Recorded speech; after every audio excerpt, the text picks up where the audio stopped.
साथियों नमस्कार। सामाजिक आर्थिक सर्वेक्षण का सत्यापन कार्य कल 24 जुलाई 2023 को प्रारंभ होने जा रहा है। इसके लिए जो ऐप निर्धारित किए गए हैं CGSSES वेरिफिकेशन, उस ऐप में पीडीएस डाटा अपलोड हो चुका है।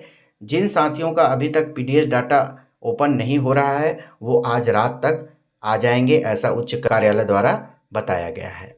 तो दोस्तों सबसे पहले हमें इस ऐप को ओपन करना है। ओपन करने के बाद फर्स्ट पेज में आपको नजर आएगा छत्तीसगढ़ राज्य सामाजिक आर्थिक सर्वेक्षण 2023 सत्यापन, और नीचे में आवंटित ग्राम रहेगा।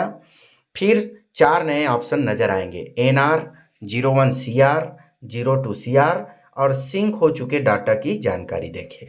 तो फर्स्ट ऑप्शन NR का मतलब है दोस्तों आवास विहीन परिवारों की सूची।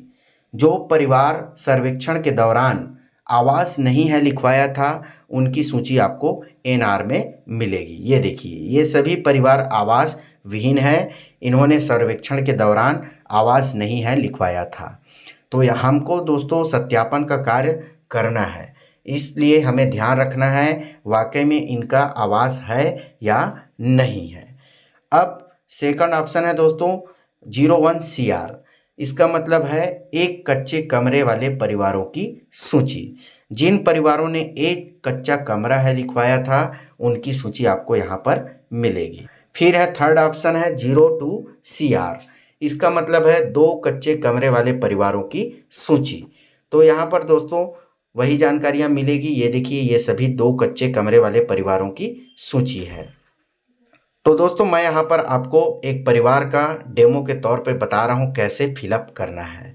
तो यहाँ से मैं एक परिवार ले लेता हूँ, पायल चंद्राकर। जैसे ही आप क्लिक करेंगे तो उनका नाम नज़र आएगा, आयु, पंचायत का नाम रहेगा, जिला का नाम, मकान क्रमांक, और यहाँ पर 4 ऑप्शन रहेंगे, मोबाइल नंबर, राशन नंबर, आधार नंबर और जनगणना क्रमांक। ये चारों नंबर पहले से ही फिलअप रहेंगे, किंतु कुछ परिवारों में आपको यहाँ पर कुछ एक जानकारियों को फिलअप करना पड़ सकता है। जैसे मैं यहाँ पर दिखा रहा हूँ, ये देखिए, इस परिवार में देखिए मोबाइल नंबर, राशन कार्ड और आधार नंबर पहले से ही फिलअप है, किंतु जनगणना क्रमांक नज़र नहीं आ रहा है। तो आपको दोस्तों यहाँ पर जैसे ही क्लिक करेंगे तो कर्सर नज़र आएगा और उसके बाद आपको 27 अंकों का जो जनगणना क्रमांक है उसे आपको फिल कर देना है। तो दोस्तों मैं यहाँ से जो परिवार लिया था उस पर आ जाता हूँ। सबसे पहले सामान्य जानकारी। सामान्य जानकारी में सभी जानकारियों को फिलअप कर देते हैं, इसको बताने की ज़रूरत नहीं है दोस्तों। बात करते हैं परिवार की कुल भूमि। यहीं पर आपको थोड़ी सी समस्या आ सकती है। परिवार की कुल भूमि, अगर परिवार भूमिहीन है अर्थात एक भी भूमि नहीं है तो क्या करना है, तो उसके लिए भी दोस्तों आपको फर्स्ट ऑप्शन का चयन करना है। फिर आता है परिवार की कुल सिंचित भूमि। परिवार के पास भूमि ही नहीं है तो भी आपको फर्स्ट ऑप्शन पर क्लिक करना है। उसके बाद परिवार में कोई सरकारी नौकरी है तो नहीं है, तो आगे है तो भी आगे फिलअप करके बढ़ जाएंगे। अगला ऑप्शन आता है आवास से संबंधित जानकारी। है करके फिल करते हैं तो 2 नए ऑप्शन आते हैं। क्या परिवार को किसी आवास योजना का लाभ प्राप्त हुआ है? तो दोस्तों अगर हुआ रहेगा तो हाँ फिलअप करेंगे, नहीं है तो नहीं।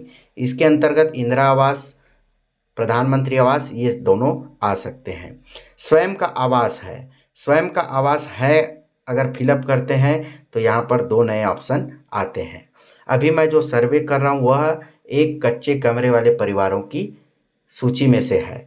तो दोस्तों कच्चे कमरे, तो कच्चे कमरे वाकई में 1 है या 2 है या 3 है या 0 है, उसको आपको देख लेना है, उसके बाद फिलअप करना है। तो मैं यहाँ पर मान लो 2 नज़र आ रहा है तो 2 फिलअप कर देता हूँ, और पक्का कमरा नहीं है तो 0, और आगे बढ़े।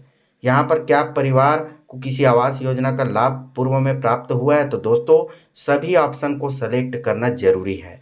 हाँ है तो हाँ, नहीं है तो नहीं। अब आगे बढ़े जाएंगे। अब आता है वर्तमान निवास की स्थिति। तो संयुक्त परिवार होने पर है फिलअप करेंगे तो देखिए बहुत सारे और ऑप्शन आ जाते हैं, 4 ऑप्शन। है फिलअप करने पर 4 नए ऑप्शन आ रहे हैं, और नहीं फिलअप करने पर कोई भी ऑप्शन नहीं आ रहा है। तो है पर देख लेते हैं। ये सभी जानकारियों को आप हार्ड कॉपी में समझ चुके होंगे दोस्तों। अगर नहीं समझे तो भी मैं एक बार बता दूं। यदि है तो एक मकान में निवास करते हैं, तो एक मकान में निवास करते हैं तो हाँ डालेंगे। कुल परिवारों की संख्या, उस परिवार में मान लो 2 परिवार हैं, मुखिया के अलावा उनके 2 बेटे हैं तो उनका 2 परिवार फिलअप कर दिए। कुल कच्चे कमरे, तो यहाँ पर कच्चे कमरे, तो कच्चे कमरे मैंने 2 फिलअप कर दिए और पक्के कमरे 0। उसके बाद दोस्तों यहाँ पर आपको राशन कार्ड का क्रमांक फिलअप करना है। यहाँ पर उनके दोनों परिवारों का राशन कार्ड नंबर फिलअप करने होंगे। दोनों परिवारों का राशन कार्ड फिलअप करने के बाद ही आप आगे बढ़ेंगे। अगर कोई परिवार राशन कार्ड नंबर देने के इच्छुक नहीं है तो उसकी संख्या लिखना है। अगर दोनों दे रहे हैं तो 0 पर फिलअप करेंगे, अगर दोनों नहीं दे रहे हैं तो 2 नंबर पर फिलअप करेंगे और एक परिवार दे रहा है तो 1 ही फिलअप करेंगे। तो दोस्तों यहाँ से सभी जानकारियों को आपको फिलअप करते हुए ही आगे बढ़ना है। अगर कोई जानकारियाँ फिलअप नहीं करेंगे और आगे बढ़ने पर क्लिक करेंगे तो इस प्रकार से आपको अलर्ट नज़र आएगा। तो सभी जानकारियाँ फिलअप करना ही है। मैं यहाँ से नहीं फिल करके आगे बढ़ जाता हूँ। आगे बढ़ने के बाद दोस्तों शौचालय की स्थिति है फिलअप करेंगे तो कोई नया ऑप्शन नहीं आ रहा है, नहीं फिलअप करेंगे तो देखिए यहाँ पर 7 नए ऑप्शन और आ जाते हैं, जिसके अंतर्गत शौचालय कभी नहीं बना है, शौचालय बना किंतु अभी जर्जर अनुपयोगी है। तो ये सभी जानकारियाँ आप समझ चुके होंगे दोस्तों। तो मैं यहाँ पर है फिल कर देता हूँ।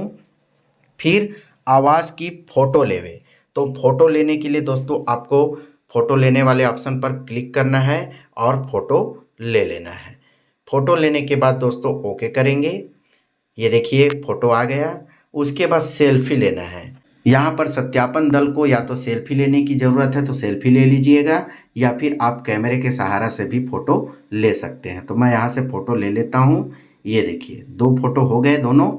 उसके बाद दोस्तों आपको यहाँ पर चेक बॉक्स को ऑन करके सुरक्षित पर क्लिक कर देना है। तो दोस्तों जहाँ जहाँ आपको समस्या थी मैंने वहाँ पर चर्चाएँ की है।